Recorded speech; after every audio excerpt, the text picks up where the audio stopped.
ಬಳಪದ ಕಲ್ಲಿನಲ್ಲಿ ಕೆತ್ತಿದ ಕಾವ್ಯ ಹಾಸನದ ಹಾರನಹಳ್ಳಿಯ ಈ ಸೋಮೇಶ್ವರ ಭವ್ಯ. ಹೊಯ್ಸಳ ಶಿಲ್ಪಿಗಳ ಕೈಚಳಕದ ಜಾದು, ಕಾಲದ ಪುಟದಲ್ಲೂ ನಿಂತಿದೆ ಸುಂದರ ಸಾಧು. ಈ ದೇಗುಲದ ಇತಿಹಾಸವೇ ವಿಶೇಷ.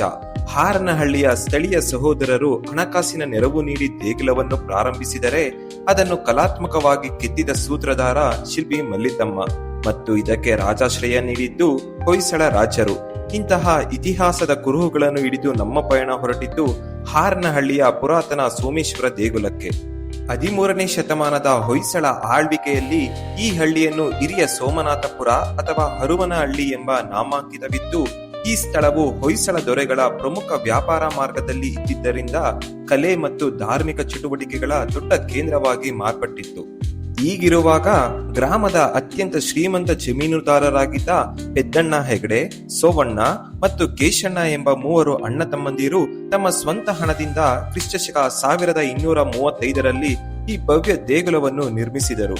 ಸಹೋದರರೇ ಸ್ವತಃ ಈ ಕೆಲಸ ಆರಂಭಿಸಿದ್ದೇ ಆದರೂ ಹೊಯ್ಸಳ ದೊರೆ ವೀರ ಸೋಮೇಶ್ವರನು ಈ ದೇಗುಲದ ಸೌಂದರ್ಯಕ್ಕೆ ಮರುಳಾಗಿ ಇದರ ನಿತ್ಯ ಪೂಜೆ ಮತ್ತು ನಿರ್ವಹಣೆಗಾಗಿ ರಾಜ ಮನೆತನದ ವತಿಯಿಂದ ಧನ ಸಹಾಯ ಮತ್ತು ಭೂಮಿಯನ್ನು ಉಡುಗೊರೆಯಾಗಿ ನೀಡಿದ್ದನು. ಇದರ ಗೌರವಾರ್ಥವಾಗಿಯೇ ಇದಕ್ಕೆ ಸೋಮೇಶ್ವರ ಎಂದು ಹೆಸರಿಡಲಾಯಿತು.